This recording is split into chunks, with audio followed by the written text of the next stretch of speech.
Well, hello everyone who's watching. This is our first ever kind of like roundtable discussion on Smash GG. Just a quick intro. My name is Kelly. I'm the senior support manager, and the idea behind this really came from I guess, like the fact that I'm an organizer and I started running online events, and coming from a space that was mainly running in-person tournaments, there were a lot of issues that I encountered that I had no idea how to handle. Over the years, I've kind of like learned best practices through running events, like either attending or learning through other people, and it's just a crazy new space that I've like never interacted with. So I thought it would be really cool to bring some TOs from different communities together to talk through the different issues that their communities face and how they handle it, and see if like there's a way like I can learn as a TO and maybe other people can learn like what best practices are. So why don't we go ahead and start with intros. So we'll start with Toby in the left. Hi, Toby. I also go by Earth. I'm a Splatoon 2 tournament organizer. Been doing that for a couple of years. We're a mostly online community, so not too much has changed for us. Yeah, I work with Endgame TV and then do broadcast graphics for a bunch of different Splatoon 2 and Melee stuff. Some Melee stuff sometimes. Awesome. Alright. Left stick down, you're up. Alright, my name is David, or Let's Stick Down online. I am one of the TOs and part of the production company for Brawl. And most of our events were already online, so nothing completely changed for us other than almost all of our LANs are now online as well. So just more online tournaments. Awesome. And then Untitled over there. Hi, I'm Scott, or Steve is Untitled. I'm probably the freshest blood in the TO game, even though I did TO some small events at my university. Now I'm running Melee tournaments online, streaming most of them, and building like teams together to TO all of them. Yeah. Awesome. And then last but not least, Justin, Paper Fairy. Name's Justin, gamer tag is Paper Fairy. I own Great Value Smash, and I work with most of the people on this call. I work with Endgame TV and Brawlhalla and Level Up. I run fighting games on both coasts every week and some out of Midwest. And I think I might be the oldest blood in this call. I've been running tournaments since like 2005 when I ran Pokemon stuff online. So it's good to come back to my roots as an online organizer. I was 10 in 2005, so... I was also a youngin'. I just didn't have friends growing up. This is all I've ever done. Cool. So I guess to get it started, my first kind of like topic of discussion is like, what are the most common issues that, when running online tournaments your community faces? For me personally, because I primarily have been running Melee events, I think connection issues have been the biggest thing. And I know that's a common issue. So I'm just wondering if that's like similar for other communities, or if there are like other issues that are kind of like more prevalent, if that makes sense. So we'll start. If anyone wants to just hop in. Yeah, I can't really give another perspective because I'm also speaking mainly from the perspective of the Melee scene. Yeah. But that really, I think connection issues head over heels is the biggest thing. I also helped run like the behind the scenes on Pound Online for Melee, and that was because a lot of Melee players didn't realize how bad it was going to be. Yeah. And I think most of the other big issues that come during running these events, at least for me, either start there or eventually can be sourced back to a connection issue. I'll speak for other fighting games, not Melee. The exception of Brawlhalla, I'll let you take that, David. Connection issues, still the biggest problem. The only games I run tournaments for where connection issues are not the biggest problem are NFL 2020, which has surprisingly good netcode, and Pokemon games because they're turn-based. I mean the RPGs and the card game, not Pokken tournament. Right. But no, connection issues are still the primary problem.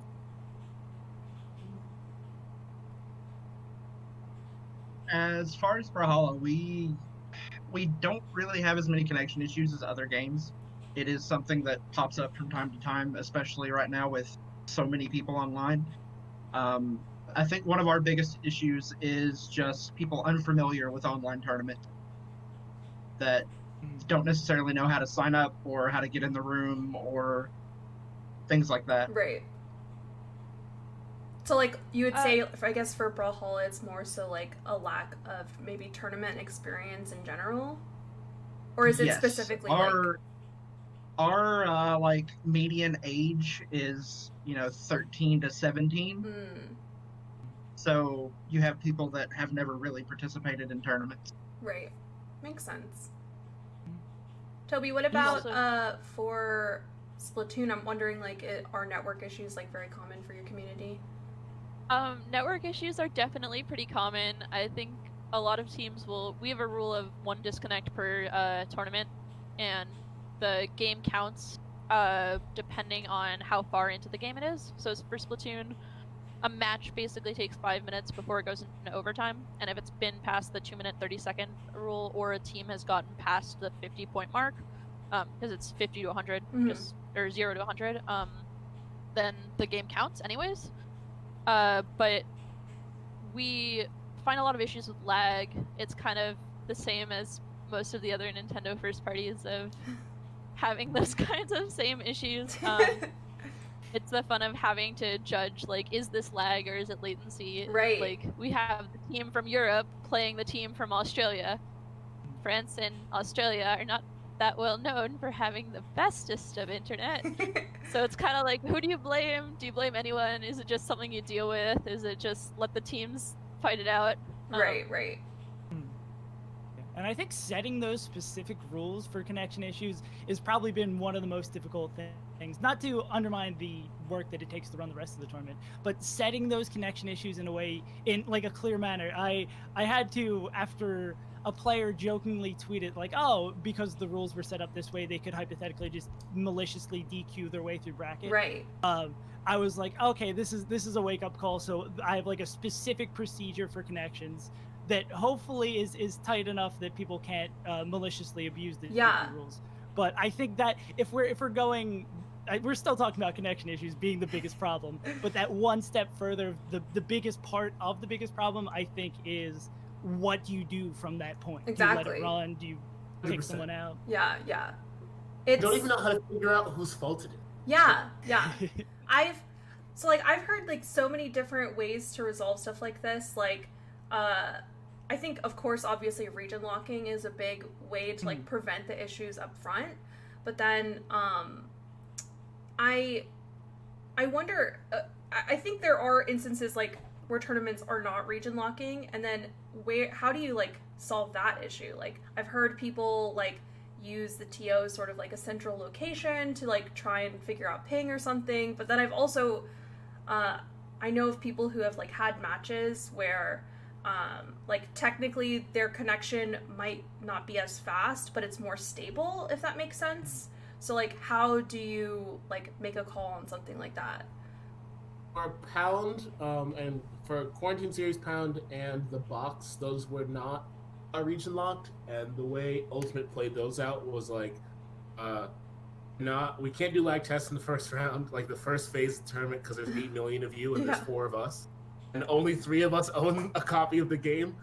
So it came down to, like, hey, we can't lag test, you got to play it out, and then there's, like, a testing procedure, kind of like what Untitled got to, but I don't think I've yet to find, like, the old solution that, like, everyone understands, is clear, and actually addresses the issue. Every rule set I've seen, like mine and Titles included, are like, this is the best we can do with what we got. Exactly. Yeah. Like, even so, like, the Skullgirls developer, Mike Z, just implemented in his game a signifier for if your opponent isn't wired, which is amazing, and it's, like, in the game, and it'll tell you, like, hey, your opponent's on Wi-Fi, you should probably dip.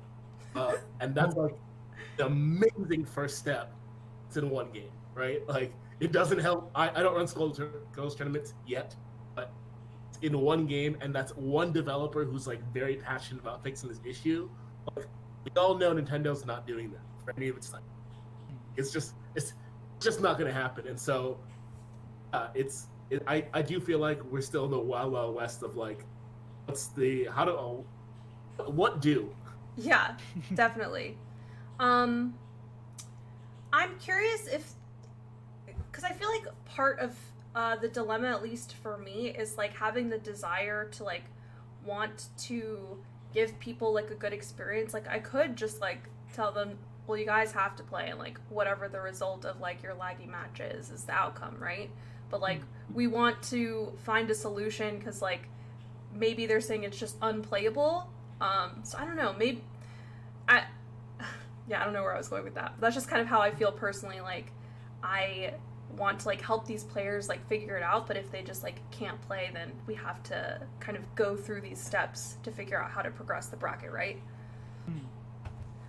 No one wants to tell anyone they can't play their match. Yeah, and like I feel like I have heard of a lot of instances too where players will just like refuse to play. And I think in that sense, do you just DQ them after that? It's like, well, if you're just like refusing to play, well then you can go to losers kind of thing, right? For NLBC's Dragon Ball bracket, like which they run every week, there's this guy, Coach Steve, like at Double L typically get to grand finals, and I think it was like 3 weeks ago, Coach Steve got to grands against Double L and was like, I'm not playing. Double L's connection is bad enough that I do not want to play this game. I would rather just forfeit and give him the win. And he said on Twitter, like, if I have to play Double L again, I'm not gonna play.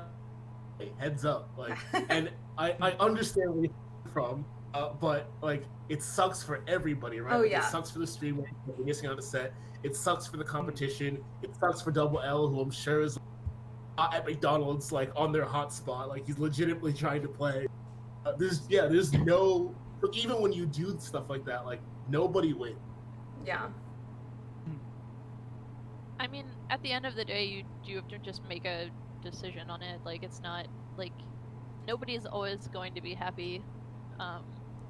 Like, luckily for Splatoon, we found that if you switch the host of the match, sometimes it'll help, and we let teams request that the host can be changed. So if the noted player who has extremely bad internet and decides that they want to host, even like if they're the higher seed, we'll have them switch anyways. Or if like we're streaming the match and it's 2 European teams and me and Carter are on the West Coast streaming it, we won't host the match because no matter what, we're going to be 10 times laggier than they are. Yeah. With Hollow, we are completely region locked. We run 5 regions in 2 days. And so, like, we have Southeast Asia, Australia, Brazil, North America, and Europe. And it's just, like, the only one we really have a lot of issues with is North America, because you occasionally have West Coast people that get lagged to US East, and the tournaments are played on US East. But they are in the process, and they've done it for the past couple tournaments, of trying to alleviate some of that, where once you hit a specific threshold, top 32 or top 8, depending on, you know, which one they've went with in the past, there are private tournament servers that are located in the middle of the US, so that it's similar ping for. Yeah. Oh. Are we good? I feel like I DC'd for a sec. Yeah, we're good. I can't see you, but I can hear you. Oh, okay. Well, I hope everything's still working. But yeah, that sounds cool. Like, wow. I'm curious to know just what your guys' policies are for connection issues, just because I'm wondering if there are like similarities that we can find between communities. Like, I think the most common one that I've heard, at least for Melee, is to do like a speed test with the organizer and see what the connection is or something like that. Or I think there's like a step where the TO tries to like join the lobby and see what the connection's like with them also. So I'm just curious, like, if you guys can like at least inform me like what your policies are for how to handle connection issues. Well, if you were speak on the Melee front, I'll follow after you, because I do have a after a lot of the issues and worrying for like 6 or 7 weeks whether someone was going to look at our faulty issues, I kind of wrote up this formal thing. The first one is we have a for Melee, there's a buffer system within NetPlay that you can adjust. Other fighting games have buffer systems. I don't know what I'm talking about. But we have a certain threshold of a ceiling, and for some tournaments, they might have it lower at like 8 or 6, but 10 is our upper limit, and that's like what's playable for us. And we kind of justify that because, speaking a little bit back on region lock, that we are trying to, what's the word I'm looking for? Replace the qualities of a regional event instead of like a local, because I know some events, and when you're talking about the Brawlhalla events, you're a larger region lock than I would. Region lock is East Coast. It sounds like it's the entire U.S. is one region. But look at that guy with his good net code talking. Right? Get out of here with that. But we have our set, like what's a bad connection, and then from there is when we kind of go into the real procedure. We found out that it seems simple at first, that you can have people in the center of 2 bad connections if that center person hosts. That also works for net play. It's very weird, but we have like, if the players can find someone, that's like step 2 to be a central connection. The third, and it's supposed to space anything up to not involve the TOs too much, because there's only like a handful for my event. We do a lobby test. The TO jumps in, kind of just watches the connection. They can open the game and see who's causing the spike. If there's like someone causing the ping spike, or like it's really bad, like noticeably, we know who we're going to DQ. They get DQ'd. Oh, so it like shows like in the lobby, because I've only seen like the like net play lobby like a couple times before, but it'll show you in there like who's causing ping spikes. Yeah, it'll show, like, you can just take a look at the ping and it'll like show who's spiking, and or if someone's CPU is like causing issues as well. And then if the connection is basically from that point determined playable or unplayable in the current state, we do a speed test, and then we have like a specific latency down up for what gets DQ'd from this, because there has to be, at the end of the road, there has to be something kind of end all be all, as much as you don't want to set. Yeah. I wonder if that's like, you're lucky. That kind of. I was wondering if that feels like excessive, like to the others. Like that's just so many like steps to like figure out how to play it out. Who's causing the problems? I'm jealous. Like basically, the more famous accounts that we've had of this is basically just getting clips and clips and clips of the same player just magically moving across the entire screen, and then having to be like, hey, test your net, post it, show us what is actually happening, DQing them, getting the community upset, just I am extremely jealous. Can go through those steps and still not have an answer.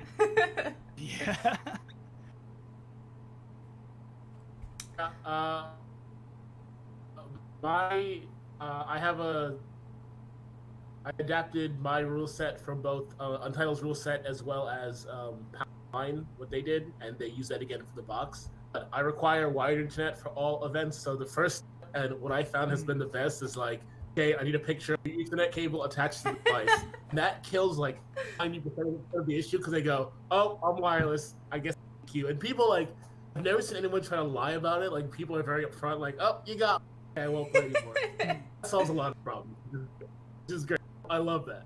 And then the second step for us is I'll have, if someone's around who can, a moderator will play a game with both. And if it's unacceptably bad for one of them, be like, I just teleported across the map, I can't win. And we'll DQ that person. And then if that doesn't produce anything, or if no one's around, then I go to a speed test. And even then, like, I know speed test is not good. Like, test.net doesn't measure Jigger, which is like the most useful thing for determining someone's connection is bad. The other websites that measure Jigger, you can like very easily manipulate those screenshots. I make people post a link to their speed test, so I know they're not trying to cheat me, because people have done that. So, and even then, like, jitter might be good at 3 p.m., but like in the Bay Area, right? Like 3 p.m. internet is not the same as 7 p.m. internet. Yeah.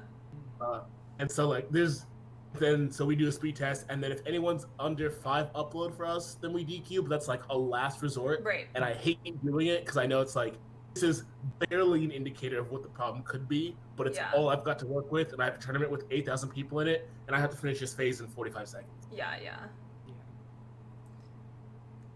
I wonder, David, if you could speak to Brawlhalla, because it sounds like your netcode is probably a lot better than ours. Sorry about the netcode. It's gonna make me mad. So typically with Brawlhalla, you know which person it is just by watching. If a player is having an issue with lag that they notice, in the first 10 seconds they can SD or suicide, and then like restart the router. They get 5 minutes through the set that they can try to make adjustments. Right. And if they, you know, try to make adjustments multiple times and it doesn't work, then at that point we end up having to DQ. But if they don't suicide and it starts like mid-match, it just counts. I see. We're the same way too. We're like, after 30 seconds, you gotta just play it out. Yeah, yeah. Which, again, feels bad, but what am I gonna do? Yeah, I mean, we're in an online tournament world. It's like not perfect, so it's like the best you can do, right? That's actually, Justin, you mentioned like having people upload like pictures of their Ethernet connection. I actually on my notes mentioned like for ways that maybe we could prevent it, like if they uploaded a speed test as well, but I guess that's like less foolproof, more easily like manipulated, I guess, than just like take a picture of your Ethernet cable. Well, I tell people, like, for our speed test, you have to, like, speedtest.net gives you a picture, but also gives you a link to that test. I say, I need the link to that test. It shows me your timestamp and where you are, so I know, unless you're using like a VPN or something. Right. Like, your timestamp and where you are, and gives me the results, so they can't cheat that. Yeah. So when people try to give me screenshots instead of that, I immediately know, like, oh, this person's trying to cheat. Cool. And most people are not going to try to go to the effort of getting a picture. I mean, give it 3 weeks and there will be a whole black market of people with pictures of the cable hooked up to switches. Like, it's only a matter of time. For now, it has not proven to be a problem. No, then you got to put a newspaper in front of it so you get the date. It's gonna get to the point where I need your face, thumbs up, emojis in the top left. Like, it's gonna be a specific emoji of the tournament in the right color, kind of thing. For us, we also have the kind of similar rule of SD of like if the team decides like even if the team is the team that had the DC, like if they've already used their DC of the tournament, the other team probably hasn't gone through the entire Discord thread of looking at who's DC'd before. They have to jump back to spawn or it counts. And if they don't jump back to spawn, then the match just will continue getting played out, and no matter what, it counts, even if they had the DC. Right. So, yeah, that's actually interesting. I hadn't thought about that. So it's like, if we've been playing the match, like, for Melee as an example, for like 30 seconds or something, you just have to finish it. Like, if you haven't caught it by then any kind of, like, thing that happens throughout the game, we just, like, can't really account for it, I guess. It sucks that I have to do that. Like, in a world where I could trust that nobody lied, then I could say, sure, mid-set, let me know. But the problem is, like, oh, snap, I'm down 2-0. He's about to launch a super. My connection's bad. Like, we know people are going to do that, right? So, I just have to assume that everyone's evil. And so that's why the 30-second clause exists. Yeah, yeah. Cool. Well, I'd like to move to my next kind of, like, section of topics, which I'm pretty curious about, which is like handling player disputes, or like most common, like I guess moderator requests. I wonder like how common that is, because I personally haven't seen a lot of issues around like reporting sets. So I'm curious, like, what are common like mod requests, I guess, around reporting, and how you handle disputes like that. That's how large the tournament is, but oftentimes it's kind of self-explanatory. If they hit the wrong button, or they decided that they were just going to wait out the 10 minutes before confirming that that they actually lost the set and just hold up everyone. It does get more complicated when like you do have like the DC and lag stuff, but usually it's kind of more simple than that. It's just, it gets hard when there's a million of these moderator requests of I hit the wrong button 10 times in a row, or I marked this as a 3-0, they actually 3-0'd me. I did it one match by each match at a time. You're like, why? How did you even manage this? You had to try. And I think going on to that point, acknowledging like how many TOs that you need to take advantage of, because I remember when we were helping run Pound Online, the melee pools were fortunately enough like running smoothly enough that every time there was a moderator request, there'd be like 5 moderators jump in the Smash GG chat at one time, and you just see all the names pop up. But I kind of agree with that point. When they're not connection issues, a lot of the stuff is very simple, just as long as you have the people able to watching equivalent to the number of attendees you have. Yeah. I tend to do the thank you Smash GG kind of thing, but thank you for having those chats, because it sucks when you're running the tournament on Challenge and your entire help desk on Discord is just 20 people all talking at the same time, and then every so often someone coming in there and just memeing.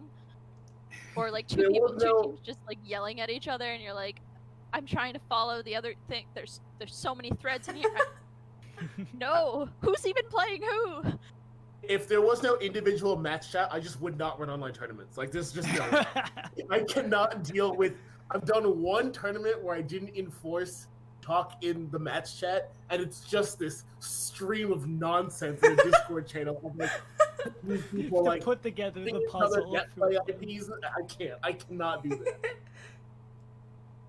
This is the one that I am jealous of, because you guys say that things normally run smoothly. We have a bunch of teenagers that are like, oh, there's a button where I can request a mod, and then they're just like, oh, hi, I wanted to see what it did. It's actually amazing. It's happened almost every tournament that we've ever run. But a lot of ours are people not familiar with Smash GG that are requesting a mod because they don't know how to report the score, or they reported it wrong. Let's see, there occasionally are people that have never been in the tournament that don't know how to set it onto tournament settings, so they're playing in like a custom game, or they have it set up wrong, or it's on the wrong server. I mean, I think those are like our bigger issues, but we get a lot of mod requests. So it sounds like typically a lot of the players, at least when they're reporting stuff, are pretty honest. No one's ever tried to it's like, oh, just kidding, I won. What are you talking about? Oh no, that happens every tournament. Okay. Yeah, we have that. We require screenshots. Like it, you can see when you go into a replay in Brawlhalla, it will show like who won and have a timestamp. I see. And so we require screenshots for each game. And then you occasionally have people that will upload a picture from a different game, and it's like, oh well, those names don't match. So yeah. Like, I think that's really the bigger thing is just having some kind of proof. Right. Because on an online tournament, it's just their word versus the other. I feel like one benefit of the Nintendo Online app. Oh, it has like the match history and everything in the app. Oh, that's cool. I wonder, I feel like Melee has that with Slippy. I don't know if it shows like the results, but I think like it'll at least capture like the last game or something. Yeah, I believe it saves like match files. There is the issue that Melee particularly has, which is desyncs, where when for whatever reason, because I mean we're running on an emulator software, 2 games can just start running in different capacities. It could happen if they have like a setting on it different, but we've had like winners finals, grand final sets where there's a desync and one player has a screenshot at like 3 stocks, the other player has a screenshot at 1 stocks, and both are like real screenshots. Wow. So that's probably the next thing we probably have to define. If I'm pointing to the things missing in my rule set is what happens when 2 people have 2 valid games at the same time. It's there's never going to be making everyone happy, but that's like particularly rough. We've had that before when players from both. We've had that before when players from both teams have the winning screenshot as well, but almost always in that case, like 4 out of the 8 people DC'd, so it's almost always just a please replay this. This is nonsense. Right. I'm actually shook that I haven't run into a desync problem now. Now I need to go like reevaluate, like what am I doing with my life? Like, that sounds terrible. Keep it going. Whatever you're doing, keep it going. Oh my god, I cannot. I don't even know what I would do. Like, right? If you tell me right now, like, hey, we both won. Like, Oh my That god, sounds like a yeah. great- Like, network issues have definitely been top of mind, so it just hasn't even, like, crossed my mind about issues like that. Yeah. Oh, Our other. But Go ahead, Paper. I've had the issue. I've counted because it's so rare. I've only had people try to lie about their results 4 times ever in my career. Once was in person, which was hysterical, That's and then brave. the rest were all Smash Ultimate online in the last like month. It's great that number has quadrupled in 30 days.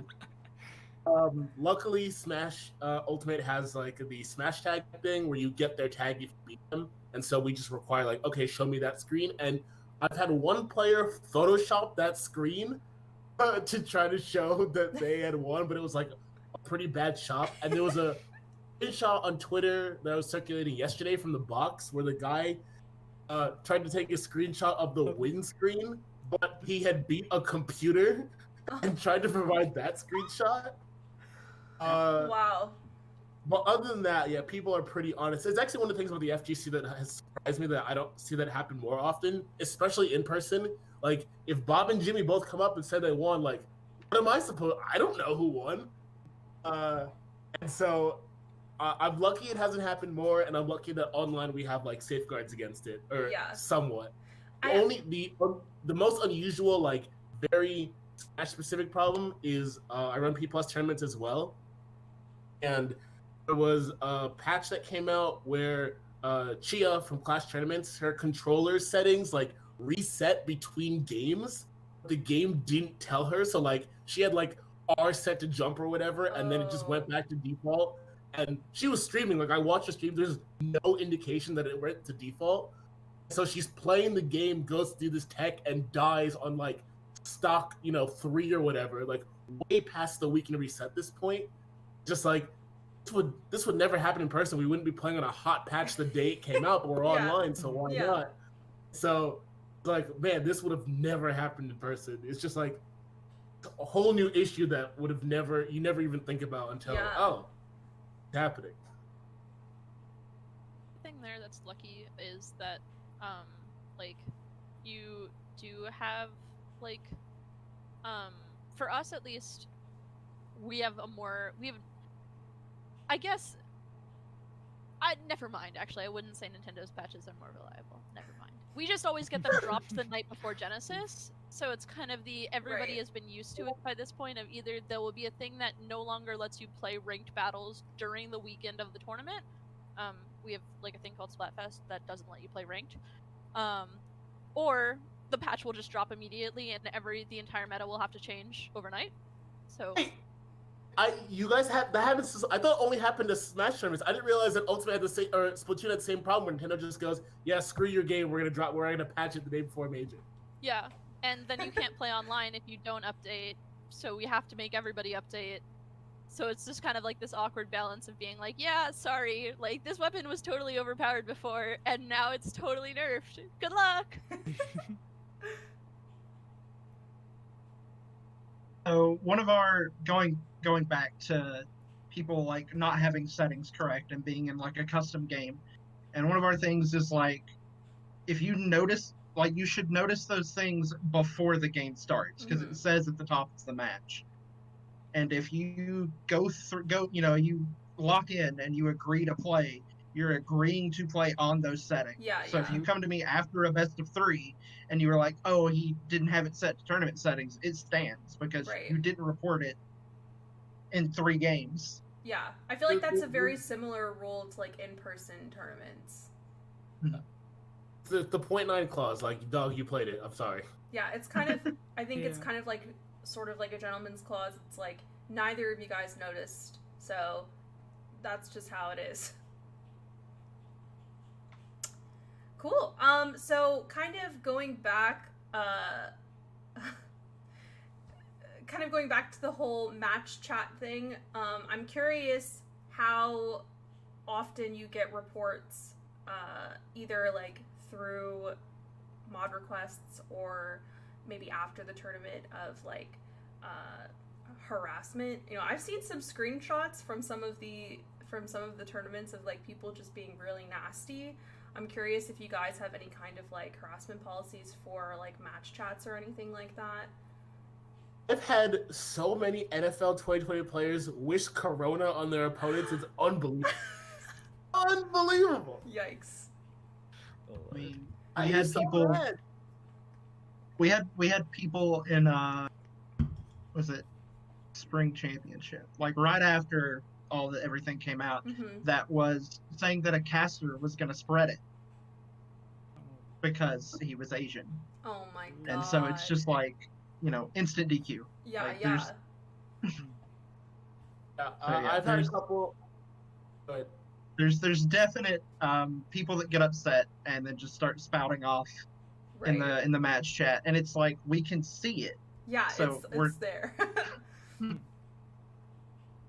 can get Discord screenshots beyond the Smash AG chats where you're like, wow, these people really said these things. Are you? And like, obviously we make them do the video, share screenshot, hit F11, make sure that like the person actually said the thing and it's not an edited message. Right. Because Discord is so easy to edit whatever anyone said, and screenshots are totally unreliable. But like, it's kind of just like the thing where, for us at least, our community is so young that it's hard to like control what people are going to say, but also at the same point be like, hi, you might be 13 years old. I don't know who taught you this language or told you that this was okay, but in this community, it is not okay, and you will get banned. Right. And like, it's kind of the thing of, yes, someone might not have realized, like, people are angry, they're children, they don't have cause and effect, like, lined up yet in their brain, but still being able to, like, have some sort of, like, restorative justice of, please apologize for what you said, you are going to get banned, you need to understand why you are getting banned, and why this is not okay. And Smash, even though different games might have different demographics, at least for melee net play, the people who are into Smash enough to know how that's set up are generally skewed to the probably like 18 plus. There's a lot of still old Smashers, melee Smashers still playing out there. But thankfully, because of that, I think, kind of going on to the Splatoon point, that because of our demographic is a little bit older age, we don't see some of that. Right. And for the most part, it's a lot of these same players playing every week. So usually there's a rapport between multiple players that we don't have these sort of conflicts. And if they are, they usually just trash talk of what you would see on Twitter normally. Right. I think there's like a very clear line between just like friendly banter or even just like a little bit of trash talk versus like straight up like harassment kind of thing. And once you cross that line, you're DQ'd, you're out of here kind of thing.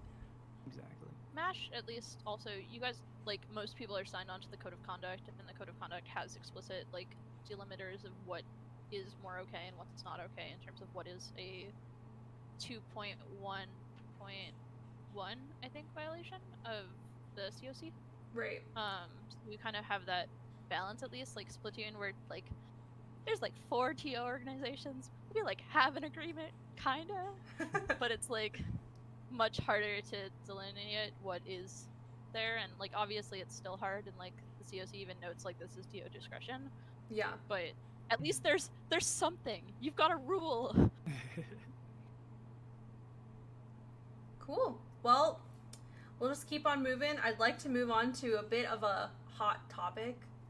So I'd like to talk about Smurfing, and I guess to start off, like, how common is it in your communities, and like how do you typically handle any instances of Smurfing? I feel like this is, at least from my perspective, for Smash, because before we had like netplay tournaments, it was all like Smash Ladder, right? Like you just go on Smash Ladder, and I feel like it's like not a big deal if you make a Smurf on there, right? It's like whatever. But I think there's like a different kind of like standard when it comes to tournaments, like you don't want to Smurf for, I'm just wondering like if this is specifically like an us issue, or like if other communities are feeling it and how they handle it,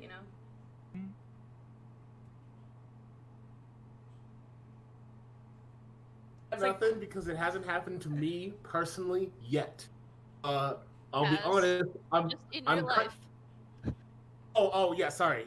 It has happened in real life, which was wild. But online tournaments, it has not impacted me yet. I'm shocked it hasn't impacted me yet. Yeah.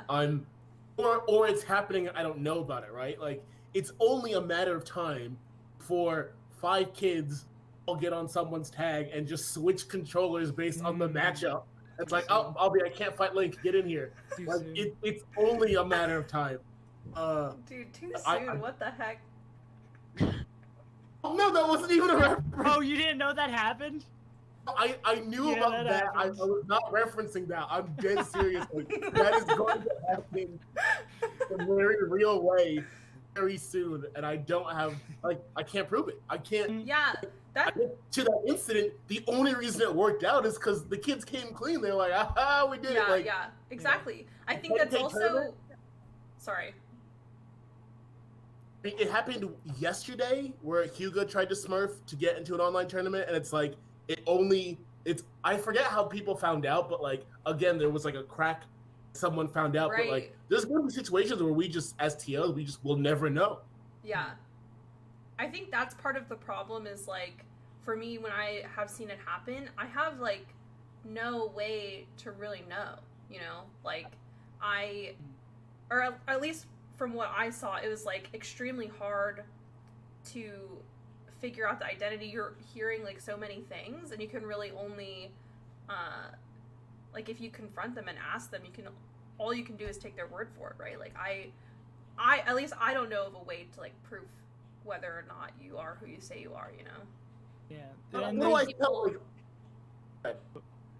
I was gonna say that there's no, like, you're going on to your point, even if you had the hardest enforcement policies or whatever, that would be like you would need to have like 4 Smash GG events on your account to enter an event, and like your name connected to the Discord, all this, people can still get through it. That's kind of what happened with the Rona Rumble situation, is there was an account that what had been a Smurf for other events, so it had accounts on there and people knew who was generally using that account. But they were still able to use a setup account already for that. So even if you have the best way, at least in Melee's case, to sniff out Smurfs, you're not going to be able to catch everyone. It kind of it relies on that trust within the community. Yeah. Luckily, we've gotten lucky that like the people who do it are usually ban evasion more so than just people smurfing. Like we'll have smurfing when there's like a low level tournament that has a prize pool. But luckily, I guess it's because our community is so young. Like maybe there's a million people doing maybe there's a million people smurfing and a million people just ban evading all the time. But like considering how often we catch them for just like accidentally linking their Twitch account to their Discord profile, or someone else like telling someone and then that person reporting it, or like just things like that, we get lucky where in those cases it's like, yes, congratulations, your ban has been extended. It was an indefinite ban, but now it is even more an indefinite ban. Like I guess it's kind of the question of like maybe there's a million people doing it, and like if you tried to think about banning all of them, you'd never be able to sleep at night. But at least there's some people who are just not very good at it. Yeah. And then I also kind of on that point that I think if you were to aggressively pursue it and like chase down people and potentially accidentally not allow someone to event, like say it's their first event they've never played before and they're like actually just fresh to the game and they don't know anything, like banning them might one, cause the people who are smurfing and more likely get caught to like encourage other people to do that. I think aggressively chasing it is just in general not a great idea because there's only so much you can do. Yeah. Thing I'm more scared of is not Mata registering as Billy Bo Peep and playing the tournament. That sucks, right? The thing that keeps me awake at night is often going to Armada's house and playing as Armada in a tournament. Right. Like, that scares the ever living shit out of me because like, what am I gonna say? Oh man, Effen's Peach looking real spicy these days. Like, I have no way of knowing, did he just like lab the matchup or is someone else holding the controller? Like, I don't know. I mean, in theory, that's like not happening, right? Because people aren't supposed to. We don't know. No one knows. No, you gotta stay separated, social distancing. Some of those GameCube controllers are pretty long. We have no idea if Best Nest, like, is it him or is it the whole Nest Discord all just swapping it out? Like, I don't know. With Brawlhalla, I'm surprised honestly that we don't. Oh. We How's lost that net David. code now, David? Oh no, we lost David. Alright, well, I think he might be messaging the Discord again. Ain't so good now, buddy. I do know of one Brawlhalla incident where like a top player did enter as another, and I actually don't remember how they found out, but the ban was like there was like pretty severe consequences for it. David can definitely speak to it more, but I'm curious to see if they've had the problem of people like popping in and out only because like their netcode is so good you could do it with your friend across the country, right? And their tournament has like legitimate prize pools for the online tournament. Have money. I enjoy the way you think. Sorry, I was trying to help David and fix the audio. Sounds like we were quiet. I guess, kind of on a related topic, I wonder if maybe part of the reason why it happens in the first place is, I'm not sure if players realize, like, how disruptive it can be to the tournament, you know? Like, it causes... Well, yeah, it causes... Is your overlay just destroyed now? Yeah, it's destroyed, but I'm just... Yeah. We're fine. We're fine. It causes, like... I can empathize a lot because I feel like I can understand, like, how much distress it would cause someone to be like, what's happening? How is this affecting all the other people who have been playing? You know? And I guess also, like, are there kind of, like, different tiers of, like, offenses, and should they be handled, like, differently? Like, are some instances, like, a bigger deal versus others? You know? I think that's kind of been a topic of debate around it. Like you said, Justin, there are two different instances. Like, I can enter as Armada or whatever, or I could, like, physically be there playing as him, if that makes sense. Or, like, oh, you said it was, like, entering as Billy Bo Peep, but I'm actually Leffen. Or playing as Armada physically at his place. You know what I mean? Like, are there different, like, tiers of offense, I guess? I mean, I think the ends all playing under a legitimate player is worse than playing as Billy Bo Peep, but not by much. Right. Like, if one's S tier, the other one's like S minus, I'm still very upset with you. At least Billy Bo Peep is a funny gamer tag. I know. For making a Tio laugh. Yeah, right. At least I chuckled as I'm perma-banning you.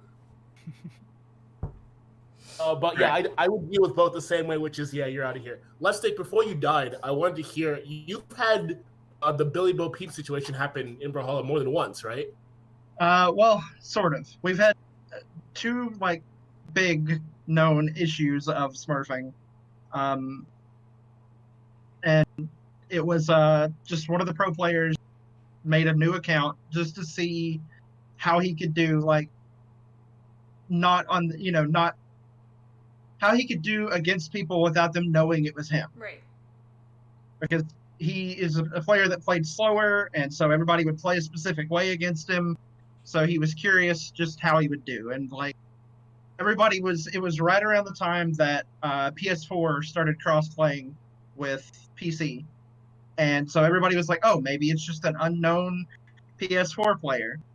And the tournament actually finished before it was confirmed. And so, like, the stipulation was, like, we found out it was that player, and it was a BMG kind of rule, or not really rule, but decision, in that, you know, he loses his placement, the next person would move up, so on and so forth, and then he loses the prize money, and he's banned from tournaments for, I think it was like 3 or 4 months, 6 months, something like that. And then we had a player in Australia that signed up just multiple accounts, and when he got knocked out, he went and played on a different one. I didn't even think of that. Oh god, there's another one. Yeah. Yeah. Oh. And that was, I don't even remember how that got found out. Like, I think it was just like a crack in the system that it leaked out that it was him and he was doing that. And so it was the same kind of thing, like, he's banned for so many tournaments. Yeah. I wonder if stuff like this is just more obvious in like netplay tournaments when like someone named 8Buffer Billy is like tech chasing the crap out of me. You know, it's like, something's suspicious here. Yeah, there generally are. There's a lot of tells in Melee. You don't have someone beating top players coming out of nowhere. I mean, it does Right. happen on netplay, but not Billy I'm, like, Boo Bob trying to doing it. I'm like trying to start playing Melee, and I've realized now with playing from a couple of other EGTV people that if you throw me off stage, I will die. See, that's, If I have I'm to honestly turn around surprised. in the air, I will die. I'm honestly surprised it's not a bigger issue with Brawlhalla because we're free to play. Right. And so, like, you can just create a new Steam account. And of course, you're only going to be able to play with the legends that are in rotation unless you spend $20 and unlock all of them. But who's going to do that just to Smurf? Right. But then we also have crossplay. So it's like, could this person be a Smurf, or are they just somebody on the Switch that's never entered a tournament before? Right. I guess it really just comes down to, like, you know, having to trust the community, the people who are entering, and I think that's probably why it almost, like, super feels bad when it happens, because of that, like, dynamic of trust. It's like, I hope that makes sense, but yeah. Definitely. No, I hope that dynamic is what like will continue to keep people honest. It's just like why would you do this? Like who hurt you? Like why as I the TO, I just want to run a good event. Why would you make my life unnecessarily difficult by doing it? Yeah. Exactly. Because they don't care about the TO. Yep. Cool. All right. So my last point is kind of, do you think it's possible to standardize best practices for online tournaments? So, like, it's kind of interesting because I feel like, you know, I've been attending in-person events for years. I've been hosting in-person events for years. You kind of, like, learn by going places, seeing what, like, the best experiences where you learn, like, you know, best practices for event hosting. I don't think there's ever really, like, technically, like, you know, a booklet that's like, here are all of the things that you need to do to TO, you know? I wonder if for online tournaments, there's a way, I guess per community, because we all handle, like, different issues and handle them differently, if it's possible to standardize that amongst tournaments. I think, at least speaking for Melee, as always, it's starting to get there, and I think it's a lot in that natural progression that you're speaking about. That it's not people writing down, these are the rules we're going to run for a net play event. It's like, oh, this net play event did this, and then maybe they'll suggest it to someone else, or TOs will talk amongst each other, being like, hey, I liked region locked in this way and not this way. I think a lot of it. I definitely a central rule set that everyone would point to would help, especially with where we can have like Frozen Stadium or Frozen Stages rule sets where that can get a little tricky, where we don't even have the things that are standardized all the way up to that point are still not standardized. But I think yes, that a central form of it would, like a bunch of people getting together writing that would be super helpful. But I think we're already on a good road of getting there. I think with time, and I would love to hear from Splatoon or Brawlhalla because you guys have been doing online tournaments for 500 years, and so you might have a better understanding of how close we are to getting that standard. I'll speak for fighting games. Like, I agree, every TL I've seen who's earnestly trying to do this is kind of like building off people. Like, I've built off Pound Untitled, people have built off me, and we're getting there, right?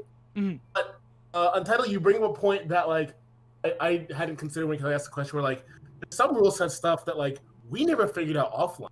Yeah. We still haven't figured out how to hit a wobbling. Like, it's been 20 years and we're still fighting about that. And, like, I'm a Frozen Stadium stan, but, like, good luck. you know. And so I think the community, the TL community as a whole, I think one of our biggest weaknesses, online offline, is like sacrificing what we think is right.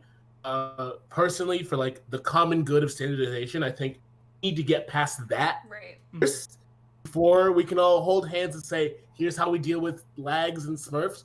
I do think online will help us get closer to that. And I see a lot more collaboration now than I've seen in a very long time, like events and rules. So I'm hopeful, which I'm not often am. Makes sense. It's the benefit of there's just not as many TOs, like, and almost everyone, like, there's a specific tournament that runs only a single mode, and then there was another tournament that decided to run only a single mode, and they copied the exact same rule set word for word, and both are excellent tournaments. And like all of those are kind of like standardized across different organizations. There's a couple of tweaks, like there's a couple of tournaments that don't allow for any disconnects, or say any disconnects just count, just because they know the tournament is so big that if they want to run it on time, that's the rule they have to make. Yeah. But like it's kind of mostly standardized, and the things that aren't standardized, like there are TO chats that we fight about in, and then try new things together, or say, okay, for the next 3 months we're going to use this map pool, or try and standardize it as much as we can. But we also have new TOs coming into the scene all the damn time, so yeah, I think that's like what I have always thought. Like, there are so many people who are hosting, you know, I feel like there's always going to be a group of people that won't agree on like what I think is the best rule set, you know, so like we would have to like come together and agree. But that's also like rule set talk specifically, rather than like the best practices for like online TOing, you know, so. With Brawlhalla, because essentially we started online, at least the past few years since I started TOing and doing admin stuff, it's pretty standardized in general. Like Blue Mammoth put out, you know, what they felt the rules should be for official tournaments, and then everyone just copied that. Right. You'll occasionally have something like, you know, that comes up and then it's like, oh, well, we don't exactly have that covered, and so like we've added to it. Yeah. And then other people just kind of follow suit. I'm sure it's nice to have developer support, so it makes it Look at this guy. I never bring it up. jokes. I mean, But like, I'm you just know, saying. our esports director came from the community. Yeah. So like he participated and was rank 1 at one point in community made tournament. And then Blue Mammoth was like, oh, people are running tournaments and we could actually do this. And so they hired him and then started running official tournaments. Cool. Well, I think that was all of the topics I had. So I think it would be really cool to answer any chat questions if we have any, or like if there's any other topics you guys want to bring up, we can also chat about those. But yeah, chat if you have any questions. I have a question, the panel, that I'd just love to like talk through if there's no Yeah. chat question. Chat comes first. There's no chat questions yet, so we'll start with yours, Thank you. Justin. Cool. So Smash G rolled out a couple weeks ago the ability for organizers to do paid online tournaments, depending on the state you're in and the gambling laws that you're subject to. And there hasn't been a ton of success with that for various different reasons. I know, Kelly, you had like the opposite effect, and I'd love to hear about that. Yeah. Me, I'm like straight up losing money because I was providing a prize pool for running tournaments, and so that was like coming out of my pocket. So, and I stopped doing that, and now I'm just doing crowdfunding. But there are a lot of TOs who are still funding prize pools directly out of their pockets, but are doing free tournaments, which is great. I'm curious, like, what I don't quite understand, and you know, I'm guilty because I'm not like, I don't play in tournaments, so I don't quite understand what the hesitation is, or why online paid tournaments aren't successful. I understand, like, obviously it's free, more people want to enter, but I've seen a lot of vitriol around like, why would I pay to enter an online tournament? Mm-hmm. And I think I've seen a lot of discourse like, oh, it's just easier than running an in-person tournament. Why should I be paying like an organizer fee? I don't know. Tournaments are way harder than in-person tournaments. I feel like in-person tournaments I could do forever, and I got like 2 more weeks. That's all I think before I have a nervous breakdown. But I'm curious with the panel, like, what am I missing here? I don't know a single online tournament in Splatoon that the organizers have gotten paid. I know every single one has been backed by TOs putting forward money. Like, there's about 10 people who fund the entire Splatoon community, and every so often there will be a paid tournament, but the legality of them is questionable because so many of the players are underage. So, like, people are running those tournaments. They're not legal. People are running them. We're not. We've told them it's illegal. They're still doing it. They did it today. Shrug. Does the player base like noticeably shrink when those tournaments happen? Yes. There was about 20 teams that entered one today. Normally you have like way more teams. But yeah, and also I don't think our online tournaments are harder than our in-person. Our online tournaments are oftentimes harder than our in-person tournaments too, depending on it. Like, online tournaments we can run from a cell phone, usually. Like, it's not too bad once you've done it a million. And once you've done it every single weekend for 3 years, it kind of just becomes like, I can do this while I'm asleep, or Right. I can do this while I'm playing Animal Crossing. Like, well, our in-person ones just have so many more problems just because, like, 8 people playing, someone's gonna slam the table and knock their Switch out of the dock. Like, knock the other team's Switch out of their dock. Like, plus just the production value of doing it. Like, I mostly do production, so doing the production value of doing one in person versus doing one online is just so much more expensive and exhausting. Right. But, like, I would say 10 times more worth it. Yeah. Like, and to be clear, my concern is not, I'm not trying to like get paid. Like, look, I run fighting game tournaments. If I want to get paid, I would not run fighting game tournaments. Exactly. I would allow people like to like just an entry fee to put into the prize pool. Like, even that I'd be fine with. Yeah. Well, to talk about like how we've done it, I think one thing that helped us was to keep the price like as low as possible, comparable to in-person weeklies. And I think the way that we've seen success from it, I lowered the sort of like TO fee to be as low as possible. I mean, it's still like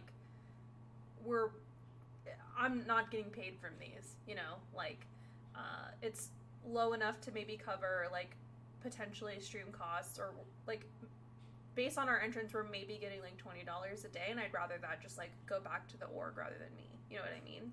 And then the prize pool just kind of like helps us able to provide an incentive for you guys like a normal tournament without it having to come out of our organization's pocket and just go completely red.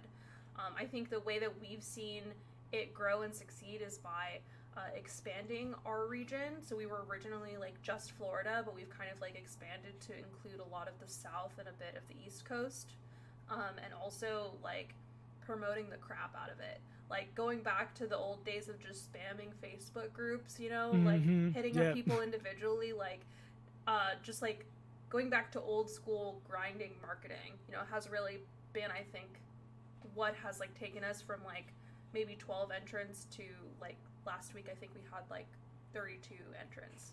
So, and of course, it's not like groundbreaking entrance wise or anything. We're not anywhere near Brawlhalla numbers, but I think for like a paid event, we just try to keep the cost to the players as low as possible, and keep the tournament running smooth so they have a good time and we'll come back. But biggest piece I think is marketing, making sure people at least know about it. Question there is, for the paid online tournaments, are you just not publishing like the amount beforehand, or like are you publishing it taking out the PayPal fee already? I think in the flow, like for us, I think in the flow we are pretty clear about like what percentage of like the fee goes to like the TOs versus the pot, and also includes the PayPal fee, to my knowledge. I just always, it's kind of funny too because I always try to keep I want to keep it at like around $5 just because $5 is like a nice number, but I've also thought about like maybe people would be more enticed if like we reduced the TO fee even lower, and then make the entry fee itself higher so the pot is bigger. That's kind of like an idea I've had as well. But yeah, I just think keeping the costs as low as possible for the players has been successful for us. I guess for us, most of our prize pools come from donations that happen during the event, so people don't understand that like the $20 they donated is actually like $17. Right. So it ends up coming out of the TO's pocket at the end of the day, Yeah. filling in the gap. Makes sense. Yeah, even for offline, I've just always eaten the PayPal cost. Like that's just the cost of doing business. Cool. It sucks when you're not getting paid anything. We since do the have a donation chat pot and not the question. dues. If you guys are ready for the chat question. Oh, babe. Okay, so So real quick, yeah. with Brawlhalla, of course, you said something about dev support. Like all of our tournaments, official tournaments, are funded by the devs. Hey, here we go. I actually want to do, like, I've been pondering this for a few weeks actually.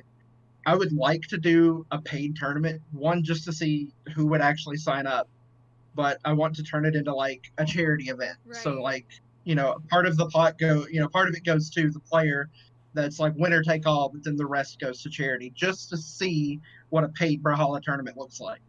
Yeah, that would be interesting, especially because like everything is Brawlhalla backed. Free to play. Yeah, free to play, backed by Blue Mammoth, so it's like, oh, I get to play for free and make like 10K. Y'all hear that? Y'all hear that dance for? It sounds so good. What is that? I don't want to hear it, Splatoon. I don't want to hear that of you. All right, you get set up.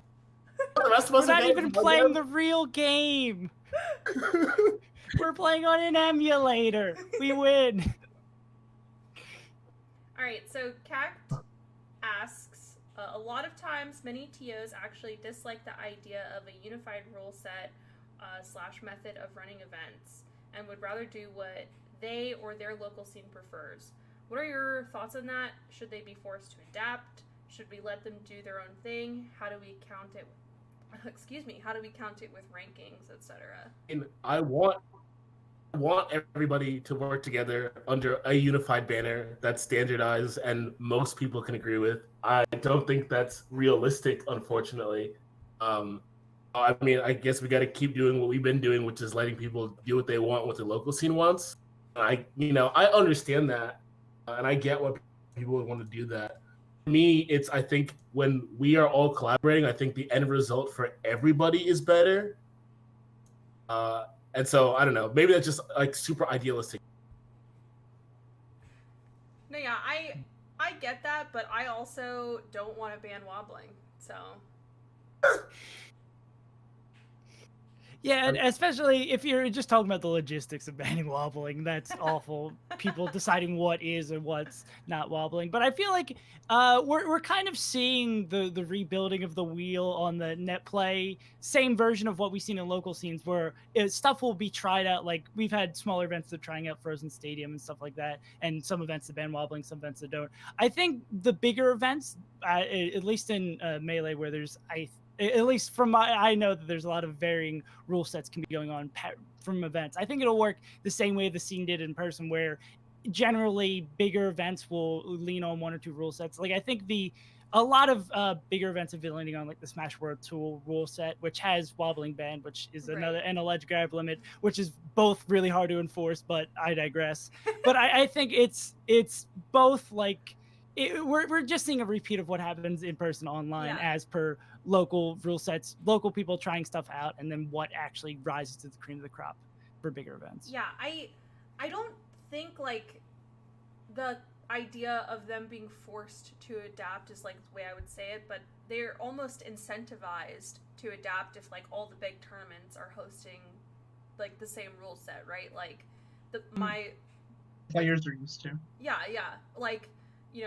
Just throwing it back to when we had in-person tournaments, I guess, like, people, if my rule set, like, didn't align with, like, the next big tournament, we would need to, like, start hosting the rule sets that people could, like, get the practice and get ready for that big tournament coming up. So, I don't know if, like, forcing people to, like, adhere to that rule set makes sense, but it's almost like they are incentivized to, yeah.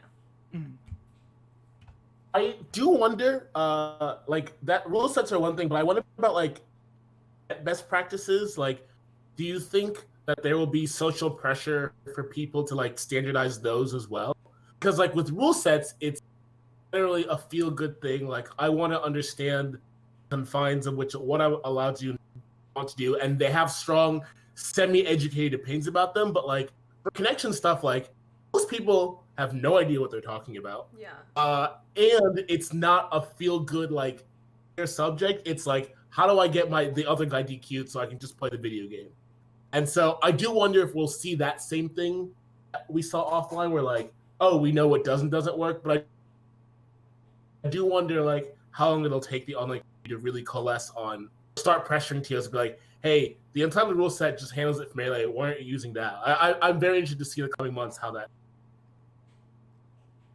Yeah, I think as far as like handling like online disputes, specifically connection issues, I think that's the big thing that if we're going to standardize anything, we should probably standardize that to make it easier for TOs, but also that way players know what to expect, like when those issues are coming up, and how they can proactively like try to resolve it, or just do things like I think Untitled mentioned in his rule set, like make it so that they can handle as much of it as possible before like a TO has to come in. So I think that's definitely the direction I would like to see us go. Cool. We do have another chat question as well. So do you guys have any ideas on how to get more people to enter without money incentives? Streams have, I can speak for me, that streams have been the biggest thing for me. Untitled I sound like I'm trying to brag, but I'm not. One of the larger events on the East Coast, and we've never had a prize pool, and people just show up every week. I think it's I guess the larger region size, so doing something different than other tournaments that are doing probably helps without a prize pool. But I think the best way you can do it that is not dropping money for a prize pool or potentially causing connection issues is to stream it, publicize it, like make sure people are getting content out of it. It's not just a tournament if you want more people to get eyes on it. Also helps to have one of the most influential Melee YouTubers running the tournament. That's a bonus. I think that also, like for us, it's kind of when we have a giant tournament, reaching out to the YouTubers, because oftentimes they've got a more casual community, and we try and like what we do is instead of just having a singular bracket, we'll do an underground bracket, where if you get knocked out in the first 2 rounds, you are eligible to enter a different bracket, which is more people your same level. Or if that's not the case that's going on, if it's like Swiss or something else, we'll have still different level brackets of like a beta and a gamma bracket that people can still enter and are still like well attended and people are interested in doing it. But just like that's kind of for getting people of all levels. For the high level people, it's trying to either run a donation stream or just having the stream at all and having the big orgs like advertise it. Like for us, we're tiny, we're a small community, and everybody is on Twitter. Like our community is basically Twitter based and Twitter drama. So it's not too hard to get the word out. It's just also you have to message the individual high level teams and be like, hey, you're gonna enter this? You're gonna enter this. You're being voluntold to enter this. I think since we're kind of like in this online era, I think now is actually a great time to like maybe experiment with formats that might be better online, and maybe that could be a way to incentivize people to enter. I think Justin and I have like briefly talked about it, but I think like online tournaments are perfect for like ladder style events, like having a ladder phase for like 2 hours. You guys just can grind out matches, and then top like 8 or whatever will then progress into the final bracket. So I think maybe that could be another way to encourage entrances by trying like interesting new formats that can really only be logistically done well online, you know? I'm actually, spoiler alert, I'm going to be running Calvin format in a couple weeks at my weeklies, and I'm very, very interested to see how that goes. I'm kind of surprised more people haven't tried to do that, because I agree, like, oh, the biggest reason I can't do X format is setups. Well, now I have unlimited setup. Let's try everything. Game Set Match, which is another Splatoon organization, runs a speed ladder with a TO that's basically one of the more well-known TOs in the game over the last 5 years. And I'm pretty sure we had over 1,100 entries. And this is just a free tournament that just happened on a random Saturday. And the speed ladder is just always the most attended event because it's so much easier for low level. I entered it for us low level players to not just get squished the entire time. Right. Yeah, and you can like get as many matches as you can fit within like a certain time period, so you're not restricted by, round robin where it can have like a set number of matches. It's pretty much unlimited to how quick you can beat people in like X amount of time,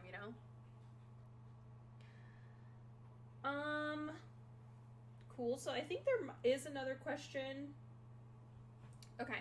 So I think Cact was like expanding on his question about rule sets because like for a specific example, like is stage lists for Ultimate. No one in the Ultimate community can agree on one stage list, even within states, and players have voiced their frustration with constantly adapting to new rule sets. So I think maybe that is like how do we address rules like stage lists for rule sets and stuff. And I think from my perspective, I am definitely not jealous of the Ultimate community because you guys are not only getting like just constant like content updates. DLC is great in theory, right? Oh, we're just gonna get new things all the time, but they also come with new stages every time. It's like, oh, my rule set was great and now it's not.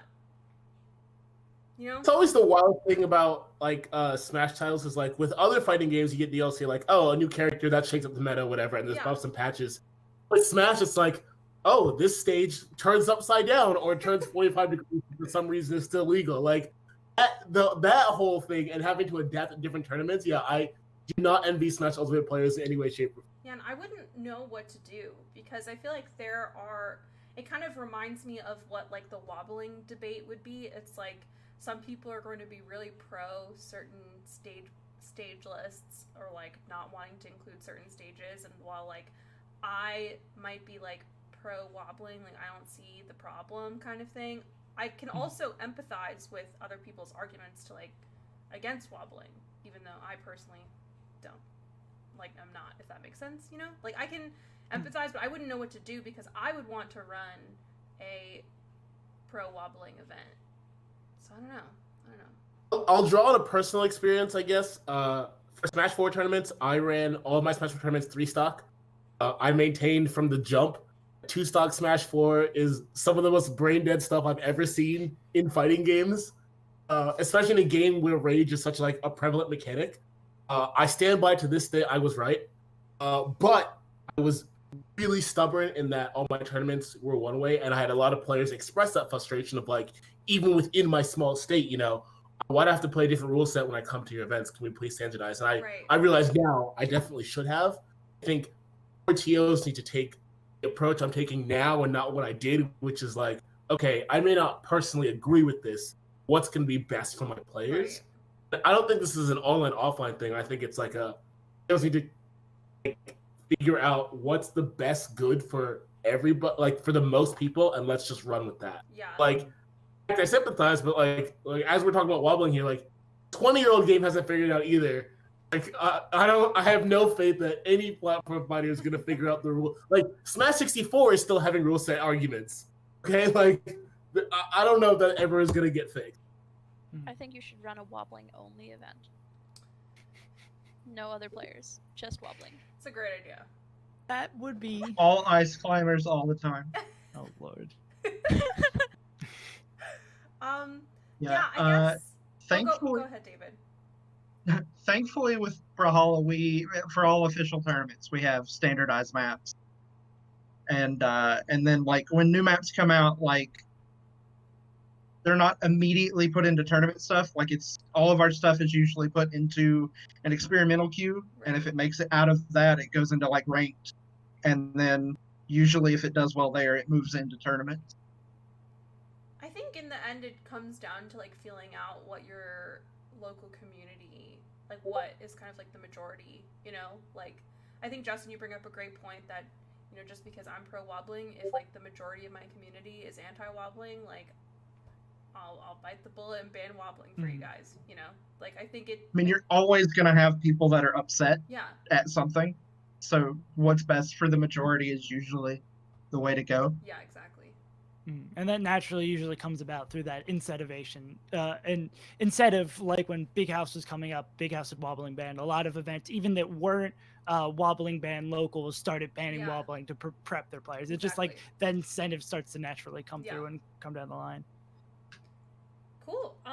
So we have another question that says, it'll probably be our last question since we only have like 10 minutes. How do you guys deal with multi-tourneying, or is it a non-issue in your scenes?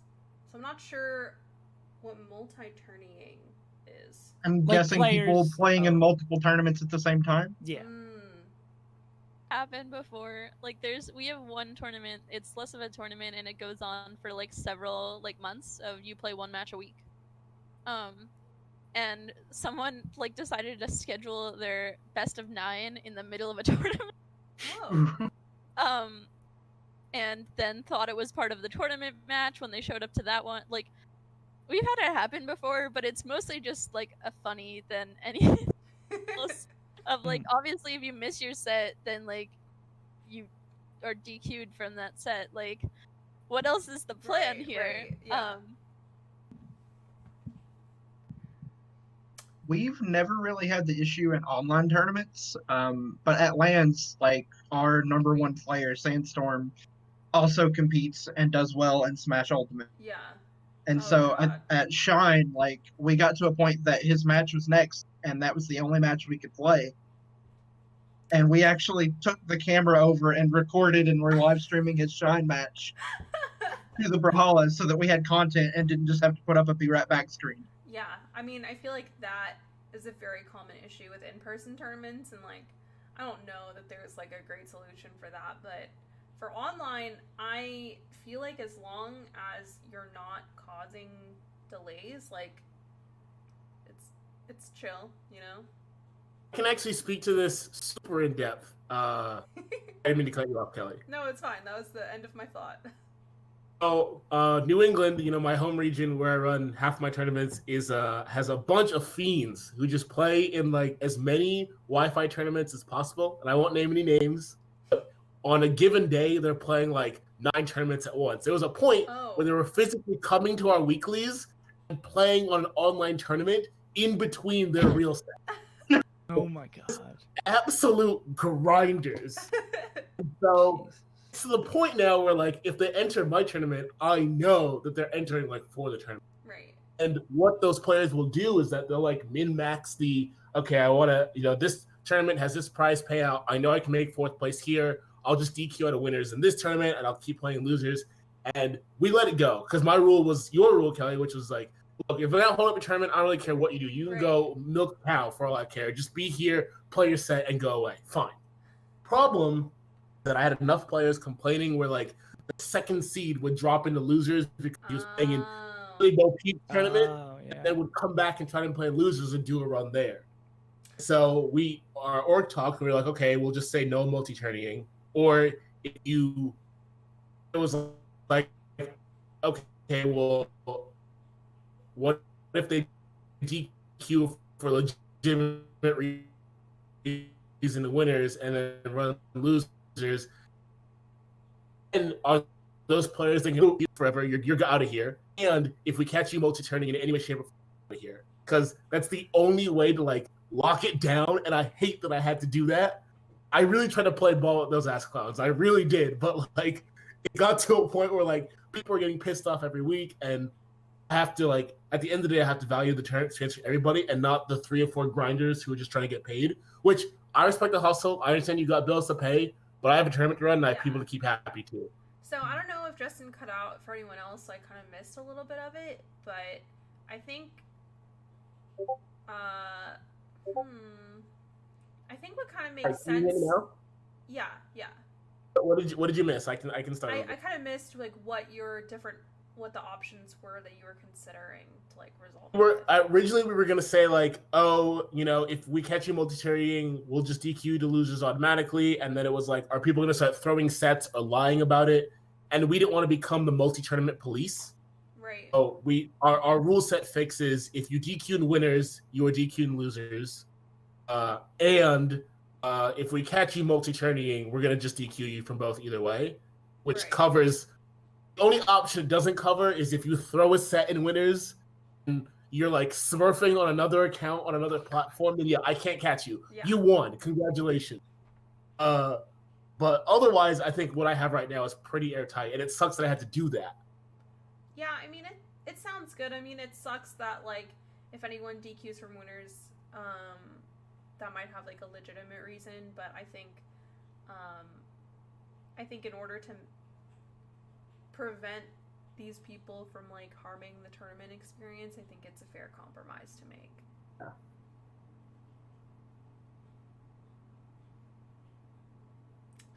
At the same time, I also while I'm like in these rules to stop these players from doing that, anybody who can focus on multiple tournaments playing in them is like you're a legend as far as I'm concerned. How are you what superhuman quality allows you to do this?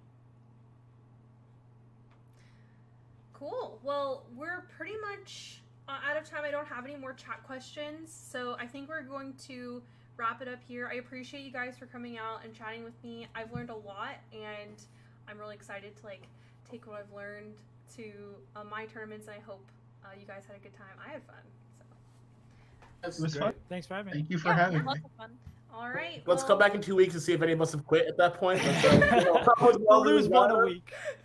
All right. Well, thanks everybody for I mean, watching. I'll be running an online combo breaker tournament in 2 weeks. Oh yeah. I wish you the best of luck. People get a free avatar for participating this time. I expect it to go real smooth. What we do is do art prizes instead of prize pools. Art prizes? Ooh, that sounds cool. I do know artist merch typically tends to do well as well. Okay. Anyways, thanks everybody for watching. Hopefully we can do this again. If you have any like other topics that you would like us to discuss in a roundtable format, either with like organizers or players or anything, let us know on Twitter. And yeah, thanks everybody.